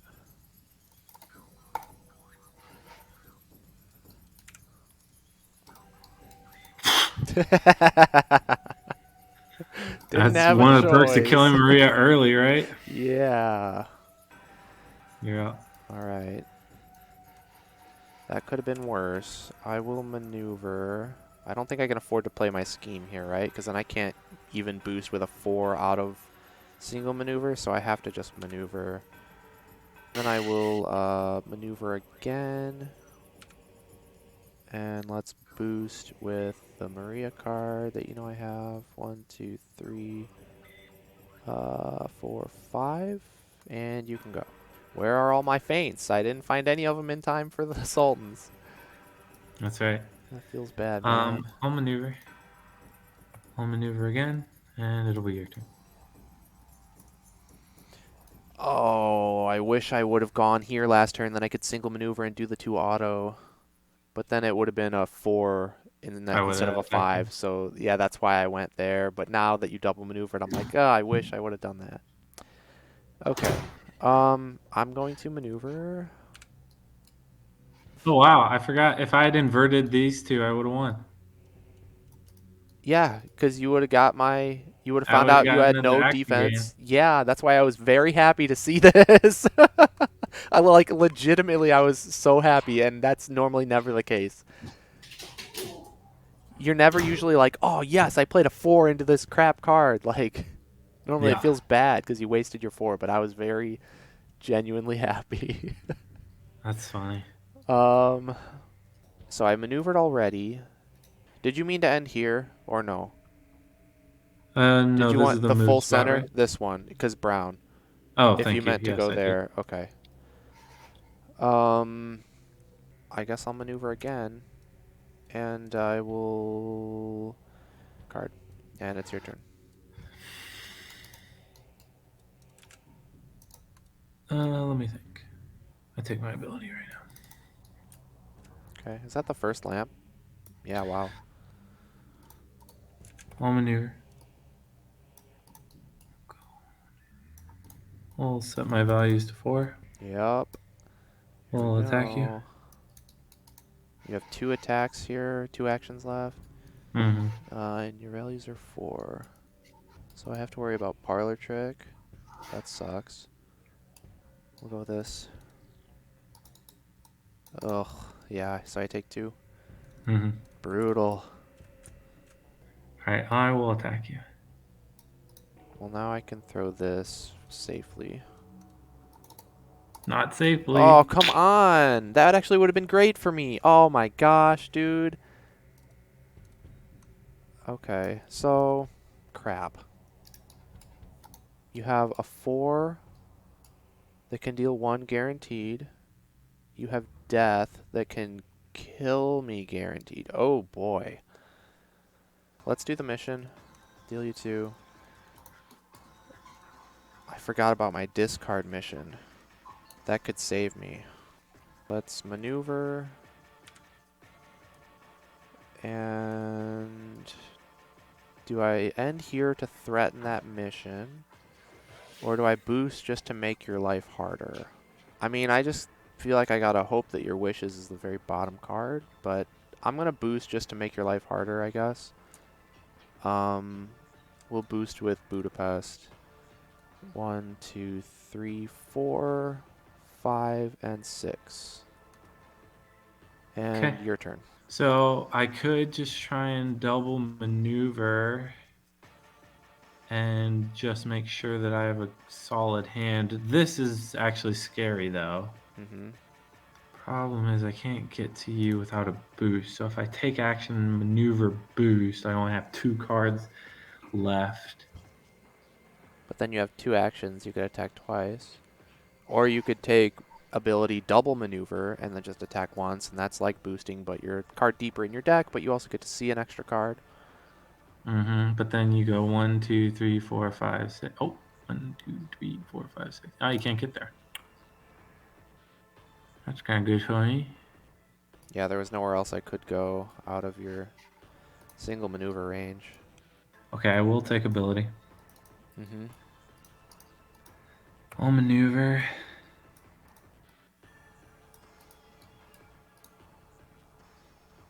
Let's boost. Oh, he is boosting. Okay. I don't need that card. I'll attack you. You have 2 actions? Mm-hmm. This has got to be the 4. GG. I Yes! didn't have anything. Oh, I needed that. Dang it. Okay, dude. When you attacked me with the 4, it was a tough call when I took it. That to me is what got you back into the game. Yeah, oh Otherwise, yeah. it was pretty over, I Big felt. time, big time.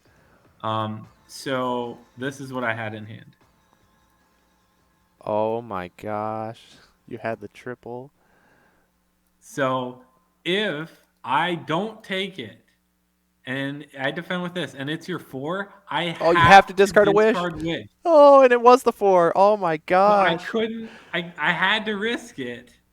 That's And even though it was the insane. 4, which was I think best case scenario for you, I had to go for it. I mean, not go for it. I didn't have any other Yeah, you options. had to. That's what I had to do. Wow, that's so funny.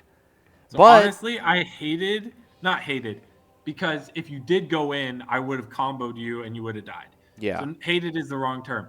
But because that opportunity didn't present itself and you were playing well around it, the wishes were kind of bricking my hand, I felt. Where yeah, like I didn't have options because I couldn't discard with them and I couldn't boost with them. right. So when I had like 6 cards, I had like 2 wishes being some of them and I couldn't do anything with That's them. crazy, dude. I mean, funny thing though is that you end up not using one of the wishes, right? So you had an extra one at the end here. You didn't know that, of course. You're never gonna know Mm-hmm. that as Genie. You never think, oh, I only need 2 of my wishes, but Yeah, yeah, yeah. but turns out that you only needed 2, and so if you would have defended and ditched a wish, you still probably would have been fine. You would have. Well, I don't know, because then maybe like that changes the whole course of the game, because then I know you only have 2 wishes, so I can be more aggressive and not have to worry about full combo killing me, right? So it's Yeah, like, yeah, yeah. I don't know. That was just I crazy. liked saving the wishes, but I knew that I needed to switch to 4, which is actually huge after Maria dies, knowing that this is worth 2. But I didn't Yeah. have lamp or any other garbage in hand when I discard the other one for the boost. Maybe I should have discarded a feint, which I eventually did later, but it was just risky. Like I guess, I guess I probably should have. I just didn't see that that was my win con. Yeah. Which we saw if I had switched my Sultans in action game, the game would have been over a while ago. Yeah.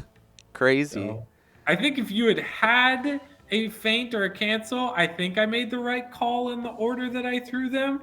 I'm not sure, but at the end of the day, you didn't have it, I so had it 1 didn't card, matter. yeah. I mean, you Dude, couldn't take. I feel the first one. I mean, either way, you made the right call. isn't So it crazy that you like this whole time, what am I trying to say? Um I was like, I felt like I was running for my life trying to find defenses and digging, even though you didn't dump my hand. You didn't like take your ability like a maniac. You didn't draw. Okay, you did draw 5 actually. Maybe that's why it changed the yeah, it tempo. was. But like, Yeah, but I had I 3 think, wishes in hand. That was my whole I hand. mean, yeah. But even before that happened, I took an undefended hit really early on because I had to. I had no defense. So like, Well, honestly, the whole course I of don't this know. game was shaped by your reveal. Oh, that was huge. That was it. Yeah. I think. Because otherwise, I don't know if I would have gone for Widow there. I might have gone for Maria, but I went for Widow there. I got some undefended damage, and I'm like, okay, this It's was the right huge. call. Yeah, yeah. Because I had what did I have? I had like both my fake outs. I think I had two, at least one Maria card. I only had the one swap. I had maybe a red 5 or something. I don't know. It's just like I felt like I was digging for defenses for so long. And what did I have left? Oops. I mean, there's that. You had 2 3s. Yeah, I mean, I guess overall I only had 3 defenses left in deck, but like I just now got the feints when I was like in fear Yeah, of and lethal dying, from before. right? Yeah, Lethal yeah, range, and like if I would have had these earlier, it would have helped out a lot. But yeah. I eh. think your cancels are what you need early in the. But so you know me, I love offensive cancels into Genie early Hmm. because it basically stops this whole game plan. But you don't have. I don't know if you have the bandwidth to do that. I don't, I don't know. Even though I have extra cancels, it's not Even though about you that. have It's just 6 of about them, I just don't. the number of defenses I have, Yeah, and and it's an opportunity cost, right? yes, it's If you using a take, if defense I to take attack. it, which I am kind of comfortable doing at least early, probably, Yeah. then it just sucks for you. And the funny thing is, like, I can't really ever bait, right? With like fake out, it's because early game you just take, mid game when you've taken damage you lamp. So it's like either way, it's terrible. You can't really bait against Genie very well, which is Yeah, just, I mean, it's that's right. interesting. But like, I expected you to take early because of I know you're always thinking about fake out, of course. Everybody is against Widow, but I threw both my 5s as soon as I had them, especially after you saw that I had the 1 and then I drew into the next 5 like right after and I threw it right away and you still played this on defense. I was like, "Dang it. I should have The thrown the only fake out." reason I did, otherwise I might have taken it, was just because I had both of these. So like, Yeah, I feel like this is perfect into fake. I'm fine with this into fake right, out cuz too. you draw 3 and that's what you want is you're just going for your draw so you can pressure.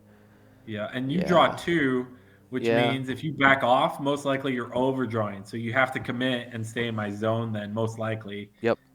That's a good which is point. much better. That's a really good point. Yeah. All right. Well done. Good game. Hey, thanks. Let's Let's swap it around. Yeah, let's do it.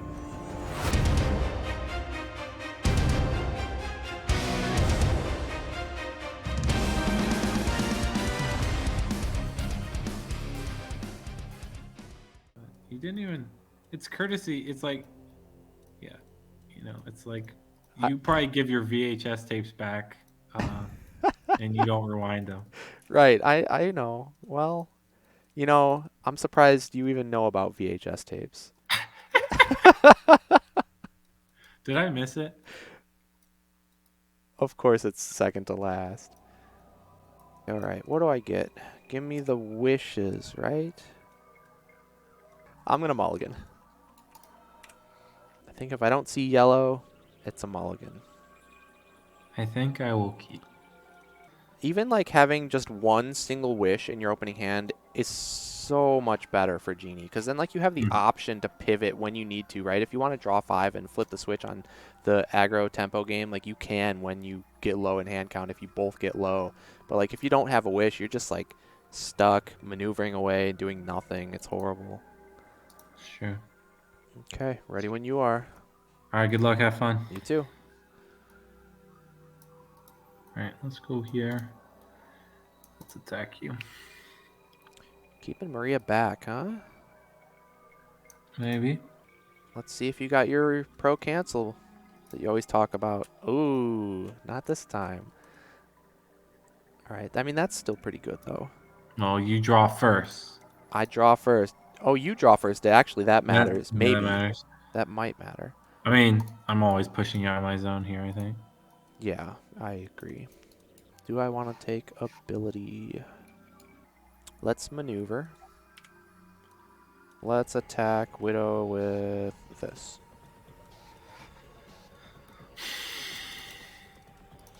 Oh, come on. I should have went adjacent.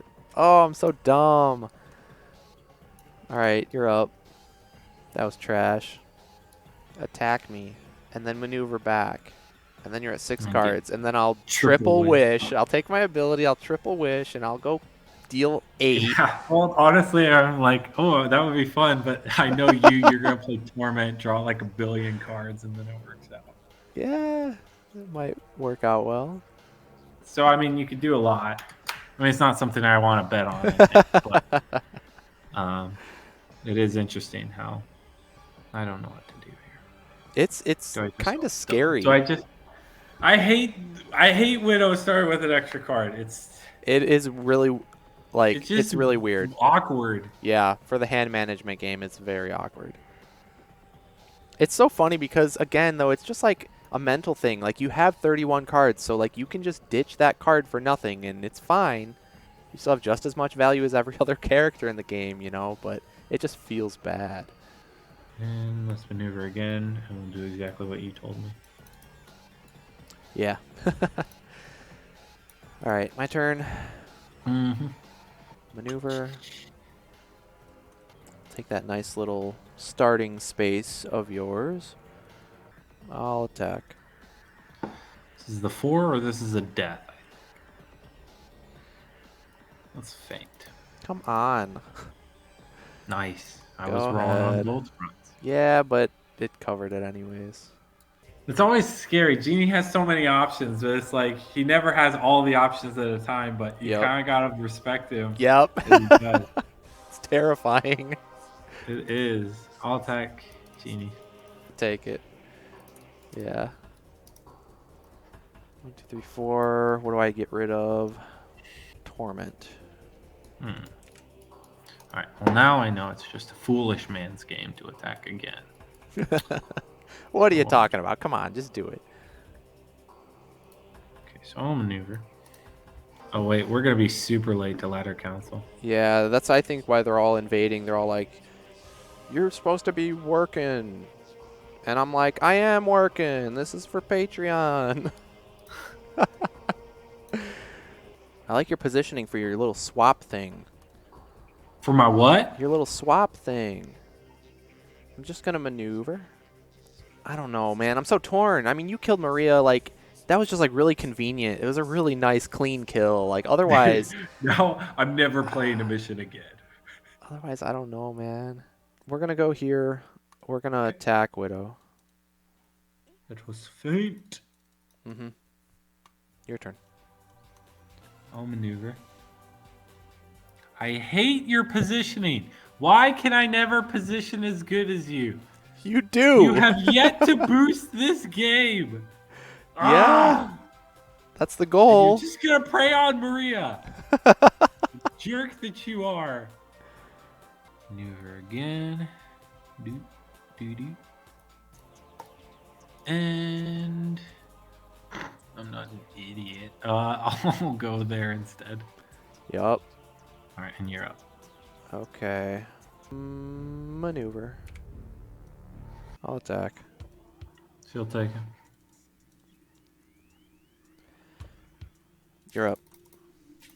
Maneuver. I'll attack him. Probably the 5. Yep, so I'll take 1. I will maneuver. Let's maneuver again. We'll go there, and it's your turn. Maneuver.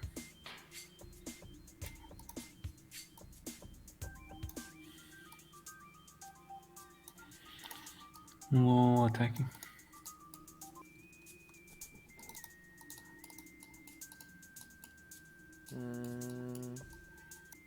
Get rid of death.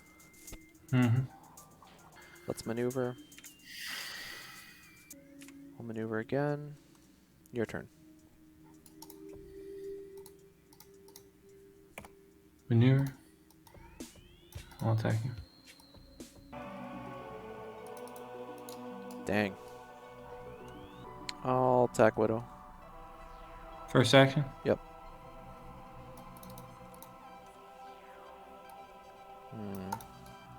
I guess I'll maneuver.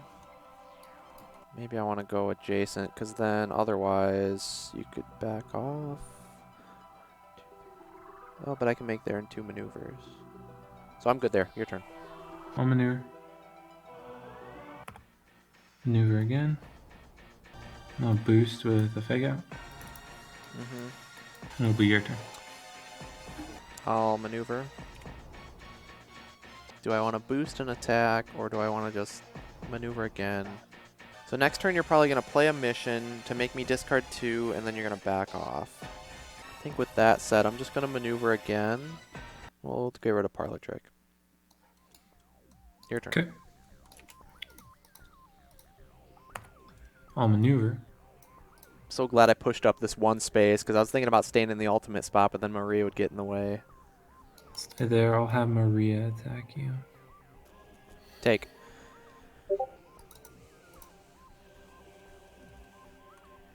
And I will go ahead and shuffle this back in. Yep. And then my turn. Mm-hmm. Okay, I will maneuver. I'll attack Widow. I'll stay. You don't want Maria dead, huh? Dang. That's fine. I won't discard. Your turn. Yeah. That's maneuver. I know you're gonna pop it soon. What? What am I going to pop soon? You know what, John? Nah, nothing.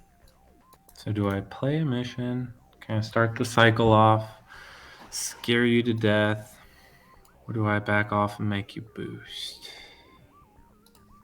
Problem is, if we just keep playing the value game, there's a certain time where you're gonna discard my hand. Right, and then you're out of luck.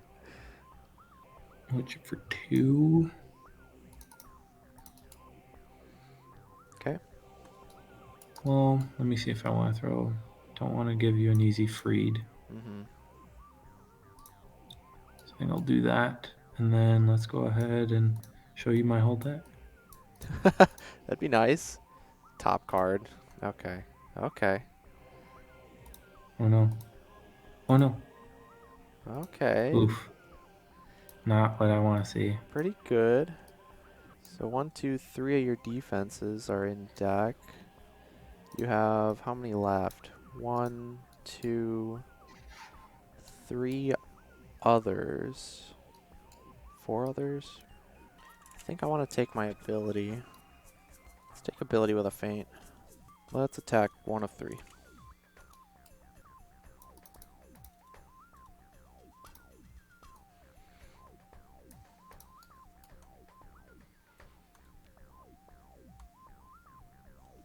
I should have pushed you there. Should have thought about it more. You want to push me here instead? Sure, let's say I did. So then I jump here instead? Perfect. Yeah, that's much better. Because then I can't block off your escape route. Mm-hmm. Let's attack.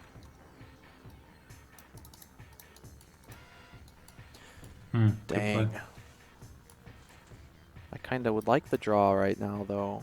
Oh, I see. Well, I think we just take center again. I'll just maneuver. We'll go 1, 2.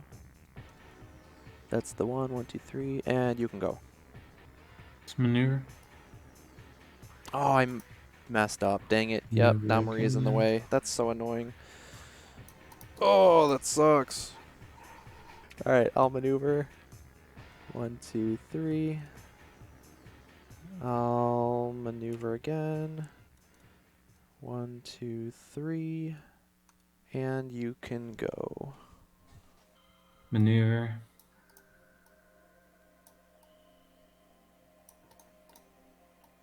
Let's have Maria attack you. I guess we'll do this one.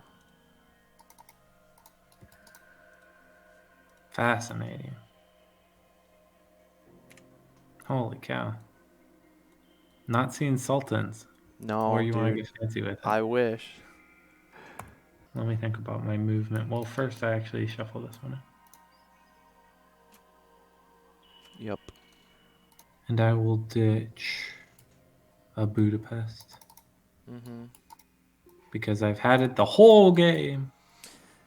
Dang. You said, so I kept because I had that, and I definitely mulliganed for discard scheme, and now I'm regretting not doing that. Crazy. Yeah, I think I'm good with that. Alright, what do I do? I'm going to take ability with lamp. Okay. I'm going to... Lamp. Yeah. Well, that sucks. I'm going to maneuver.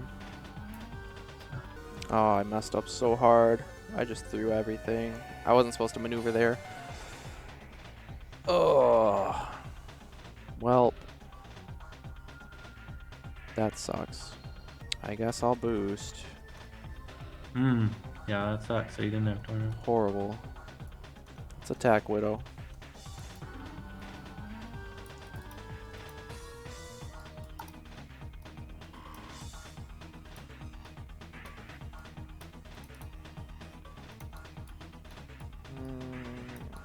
Let's get your blue.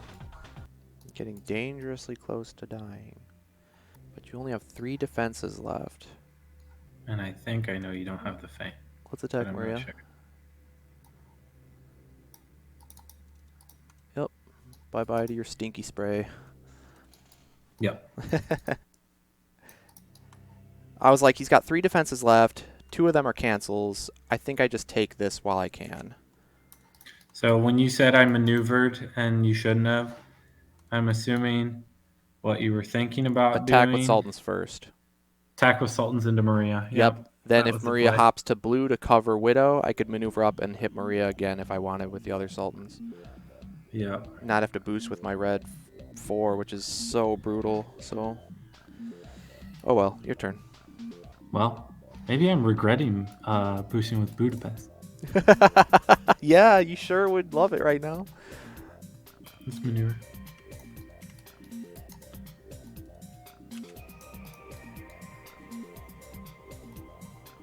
This maneuver again. I think I will boost with Moscow Protocol. Yep. I'll call it good there. Yeah. Oh, your positioning is so annoying. Maria's so annoying. Why? Alright, I think I'm just going to maneuver. Let's attack Maria. Are you kidding me? Alright, that wins you the game for sure. I was banking on you not top decking that. Yeah. GG. Holy crap. GG. Oh, if you would have had to play the blue, I would have got you down to a good hand count. Next turn I might be able to kill you, but oh well. That's it. Yeah. Yeah, Dang I it, was dang it, lucky. dang it. I was like, okay, what are the odds this are death? Well, this is death, and I was like 100%. Yeah, 100%. Absolutely, Yeah, that's what you for said. sure. I wouldn't even went after Maria if it like wasn't that. If you didn't have it, yeah. Yeah. I really wanted to go for Widow, but Maria was in the way and I couldn't make it there. I'm actually wondering if I put myself here. I don't think I have any hope of winning. I mean, my only defense is Torment, Feint, and Parlor Trick. So I think if you just smack me, you just win. If I have the ability to. I mean, true. I know you have a Maria Blue, and I know you got a Scheme, but at least you can pop the Scheme, and then I'm really close to dead. Yeah, I think it's probably just safe for me to double maneuver, given what I have in my hand. Yeah. So I think, yeah, I will maneuver. Did you shuffle in your mission? I did. Okay. Hopefully you drew it. Hopefully those missions clog. And then I'll maneuver again. I think I'm fine. I think I'm fine. I will stay there, and it's your turn. Okay. We'll take ability with Torment. We'll maneuver. This is so tricky to math out because you haven't played one wish. And you have, what, 2 defenses, but they're both cancels, which is annoying. Yeah, I can't. I don't think it's impossible for me to lethal you this turn. Is there any way I can set it up to where maybe I can kill you next turn? I'll boost. You don't see that every day. That's right. Only desperation. So I have 2 actions. Let's attack.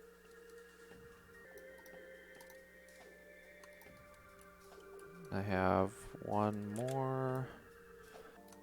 Let's attack again. You drew both of them? Holy cow. I don't even get any health differential, dude. Dang it. Your turn. I'll do this in the meanest way possible. Mm-hmm.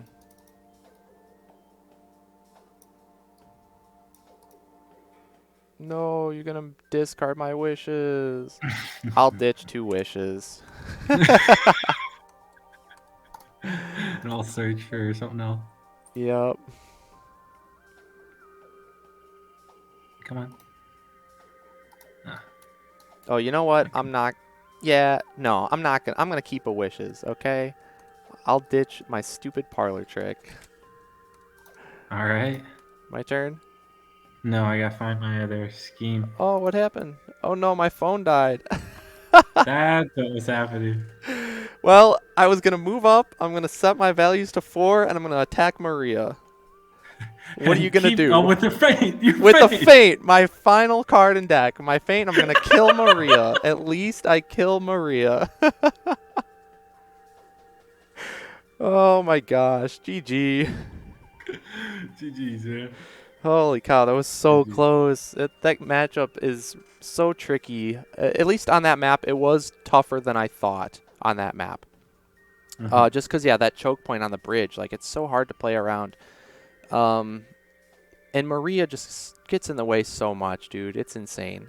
Because, like, on other maps, Maria might be able to get in the way, but not quite as bad because when you cut off the bridge on SARP, you, Genie doesn't have the boost values to get around it. Right? So, like, that's just really brutal. And if you have to attack into Maria, you don't have a ton of attacks, and they're not that great, you know, like, just card for card. So, like, if you're letting Maria get free value off of her 4s and her blue zeros, like, that's brutal. And Maria can even use the blue 3s, too. Like, you're happy when she does, because then at least you get a defense out of Widow, right? I was trying to run you out of defenses overall. I should have just popped the wishes sooner, because I had 3 wishes in hand for so long. And I was trying to hold them for a combo turn, but I should have just done it to put you on the back foot, right? To dump your hand, get rid of whatever you have, because in the end, they didn't even matter, right? I held them too long. So I think I should have just used them earlier and still played the same game that I was playing, which is let's just run you out of defenses, and eventually I'll just kill you from attacking normally. But I don't know. I just would have put me in a much better spot. And also, I wouldn't have had, like, so many awkward turns where I'm worried about having to boost or overdraw, right? Like, if I'm playing the value game and trying to run you out of defenses, I should have just popped all the wishes when I had them, dumped your stuff, and then just went from there, and I would have been in a much better spot. But it's so hard to tell, right? Yeah, I think definitely that's what I found. If you're playing the fatigue game, wait until I discard something that is moderately something that I should care about for an overdraw, and then I pop all 3 of them. Because it shows that they don't have garbage, in my opinion. Yeah. So that's if I'm playing that route, that's what I do. And if I catch even 1 or 2 defenses with that, I'm like golden. I think that's what you want. Yeah. Yeah, I was chilling on that first player spot for forever. Just it was a great spot for me to camp, and if I found the discard scheme, I could capitalize on it immediately. That would have been great. And I didn't see it like that whole game until there at the end. So I think we both kind of saw missionless Black Widow both of those games. Yeah. And one it worked out because Maria was alive, and the other one it didn't because Maria wasn't. Yeah. Yeah, that was crazy. Like, you played what? One mission, the path one, right? The same one I did? Yep. And then you didn't even play the starting mission. You played the discard mission at the end. So we each played 2 missions the whole game. That's pretty crazy. Yeah, good games though overall. I think the matchup is pretty dang close. Obviously, a bigger map is going to definitely go in Widow's favor. But like a big map like Marmaril isn't really going to do much, right? You need the choke points to really put Maria in the way. Because you got to get value out of her. If you don't, or if she just dies too early, then I don't know. Widow is going to have a rough time, because the biggest thing that you were able to do, because you had Maria alive so long, is not just body blocking, but more importantly, I think sending her out to do attacks. right? Where your Widow doesn't have Mhm. to end in Genie's zone and worry about getting comboed, because you were sitting pretty, like, so much health at the end there, because I just never had a good opportunity, because you always just went in with Maria and were hitting with, you know, fours, and it was never the fake out, unfortunately, but I don't think you really throw that in this matchup. You just ditch it to No. wishes. So, Yeah, there was a couple turns where I had positioned in such a way that I could like get to any zone with a single maneuver because I was spread out. uh-huh. And so I was at 7 cards and I would maneuver, attack, And you're at and 7 still be at still. 7. So So, I'd and have to I'd end defend in with your zone, Sultans. but I'd attack with like the 4 or I attacked with the 5 that ran me out of your zone actually. Both were good for me and you had to ditch stuff. So like I was happy with that either way. Yeah, either Worst case way, scenario was Sultans, but did you have it I never had early it. or Never had it. It was like that's what bottom, I I assumed. don't know, bottom 6 for both of them. Yeah, that's what I was. That was the only concern was double Sultans to get me down to 6. And uh, then you could triple wish me and Yeah. go from there. But I Mm-hmm. was holding on to those. I was holding on to a fake out and those 2 blues for forever and the Budapest. And I was like, this is all perfect for wishes. Like, Yeah, if you pop wishes right now, I'm ditching all this and I'm super happy. right. So honestly, it was as you mentioned, you never know, right? If you had pulled the wishes like as soon as you had all 3 of them, I think I would have still been in a totally good. I mean, not totally good. I would have been in an okay spot because I wouldn't have lost as many defenses as I think you would have hoped. Yeah, right. But what's her face would have died a lot sooner, I That's think. the thing. Yeah, I would have just been So able to kill that's the key. Maria, which would have been great. Yeah. Yeah. Um, what was I gonna say? You said when you go in, right, and you're at 7 cards, you go in, maneuver up to 8, and you attack. Like, the 4 and the 5 are so good, because you had mentioned at the start of this, people don't get to hear it because the audio was out, but you had mentioned that Widow doesn't have any card draw, right? So, like, when you go in with Widow, you can't like attack with a card draw card to keep you above the threshold where your whole entire hand gets dumped, right? And then Wishes just annihilates you. But she does have Mhm. both of those things that we just talked about, the 5 and the 4. So when you maneuver up to 8 and you attack, if it's a 5, if I faint, yeah, you don't get to get away, but also I spent one of my 7 cards, and now if I want to discard for ability, I'm down to 5 cards, right? And then I triple wish, and I only have 2 cards in hand, so I can't full combo you for the 12, even if I had the Yep. perfect setup, because I had to feint your 5. And if I don't feint it, you get out of the zone. Again, I can't full combo you. And same thing with the Mhm. 4. If I take it, which is sometimes what genies do if they're going for full combo, right? Take it, but then I still have to discard, so I still can't full combo. So Yeah. both of those are I really, think really good that's options. I think that's the thing people forget or are a little too scared about Genie. Not Yeah. that you shouldn't be scared of Genie, but you just never want to end at 4, in my Yeah. opinion, Mm-hmm. because that's the dangerous spot because he can discard 2. The other one can then be used to draw, which is terrifying, or set values to 4, or he can save it for later Yep. on the next turn, right? So he discards you down, he hits you, make sure you don't draw any cards. You double Double maneuver, maneuver. now you're back at 2, runs right after you, hits you with the other one, and does it again. And most likely you're dead, Yeah. taking like 7 damage the first one, 6 the second. Like most fighters are dead after that at that Yeah. point. Exactly. So, but as you mentioned, like the terrifying thing that you don't want to hit is if you hit big and he plays torment. Yep. That's the thing. So you got to play around that however you do it. And the 4 doesn't play around torment nearly as much as the 5 does because the 5 still gets you out of the zone, which is huge. Yeah. Um, because then he wants generally adjacency or he wants to win with a 3, which I mean he's discarding your hand. So, but he generally wants adjacency for the other one to get damage. So if you're far enough away, he can't make use of like the 4 cards he just drew. Right. So Unless you got freed to jump in, right? yeah, which But is cool. I love yeah. the freed into what is it? Is it torment? No, no. Torment's the one. Which What's one? the auto damage? Discard for 2. Oh, that's Imprisoned Wrath. Imprisoned Wrath. Wrath. Okay. Yeah. And what's the punch card for Moon Knight? I don't know. It's the one that discards a card off the top of your deck. You literally heard it earlier Oh, than I. that's the part I like, right? Okay, I think okay. so. I think so too. But yeah, that was, dude, when we were like on the bridge area and I like attacked you first action, I took ability, attacked you with uh freed, and I remember when you changed where you moved me so I didn't Mhm. move onto the bridge. Um I had the triple wish combo right there. And you had 6 cards in hand. And I could Mhm. have hit you with an undefended 4 and then an undefended wishing for more wishes to draw 3, and then you draw 1. So that's 7 undefended damage, and I'd be at 3 cards and you'd be at 1, but then you would be able to double maneuver and have Maria block off the bridge.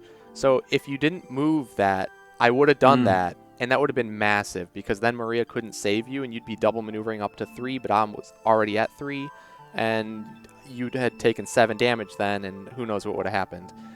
But I Yeah, also, great point. That would have hurt. yeah, that was I huge. think I had 2 defenses in hand then. So from what I discard, I wouldn't have been super upset, but the 7 would have made me upset. Yeah, Um, and then you still had 2 sultans yep, that you didn't find yet, so that's pretty exactly. terrifying. So then you got to find 4 with no wishes left, and you had one more 4 left, I think, at that Mm-hmm. point. So yeah, it would have been Would pretty have dang been. close and scary. The thing was, I didn't see any of my swaps early. I kept playing around, trying to play around those, but they're so So hard to. yeah, if I had been able to draw into those, I would have been fine. But then I assume if I did body block there and I double maneuver up to 3 and I body block, even if you had pulled the trigger, is what I'm saying. Um, and I did body block, you might have just been able to kill Maria. Maybe, but like that's why I didn't do it mainly was because of the body block. But also Yeah, another reason why I didn't is because what I did do is second out of 3 I attacked with wishing for more wishes. I was and I can't. hoping that you didn't have any other defenses cuz um I don't know, you were kind of like running low, and I don't know if I had seen your hand. I don't think I had seen your hand yet. Well, I Or draw was that? 1 and then you draw 3. So if you then did the 6 discards, you still I still get full full, value. exactly, but you canceled it. You played one of your Mhm. webs and you canceled my draw, and I was like, dang it. I was hoping you Holy were just cow! gonna. So that was huge. When you said Yeah. "dang it," and I was like, "Oh man," because I was playing to fatigue, right? So I wanted Mm-hmm. to see you draw it, but I didn't know I was how about to drop combo right there.